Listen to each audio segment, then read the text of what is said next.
Hello guys, நிறைய பேர் petrol பங்க்ல போய் ஒரு விஷயத்துக்கு கஷ்டப்படுவாங்க. ஸோ அதை எப்படி சிம்பிளா ஹேண்டில் பண்ணலான்றது இந்த வீடியோல பார்க்கலாம் வாங்க.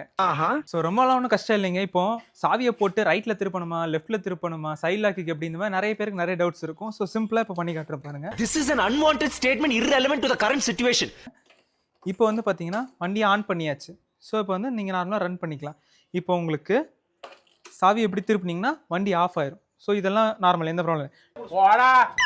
இப்போ எனக்கு பூட் ஸ்பேஸ் ஓப்பன் பண்ணணும் அப்படின்னா இது இருக்கு பார்த்தீங்களா, இருக்கிறத அப்படியே நீங்கள் திருப்பினீங்க அப்படின்னா பூட் ஸ்பேஸ் வந்து உங்களுக்கு ஓப்பன் ஆகிக்கும். இல்லை எனக்கு இப்போ வந்து பின்னாடி வந்து பெட்ரோல் போடுறத ஓப்பன் பண்ணால் நல்லா வந்துங்க, புஷ் பண்ணிவிட்டு ரைட் சைடு பண்ணிங்க அப்படின்னா உங்களுக்கு வந்து பெட்ரோல் இது வந்து ஓப்பன் ஆகிக்கும். சைட் லாக் பண்ண போகிறீங்க அப்படின்னா ஸ்டைரிங் திருப்பிட்டு அழுத்தி இப்போ அந்த சைடு திரும்புங்களா இந்த சைடு திருப்பிட்டிங்கன்னா அவ்வளோதான். சிம்பிளான ஒரு பிளாக். என்னடி இது? ஸோ இந்த மாதிரி யூஸ்ஃபுல்லான வீடியோஸ்க்கு நம்ம சேனலை நீங்கள் என்ன ஃபாலோ பண்ணலையா, ஃபாலோ பண்ணி சப்ஸ்கிரைப் பண்ணிக்கங்க. டாடா பாய்.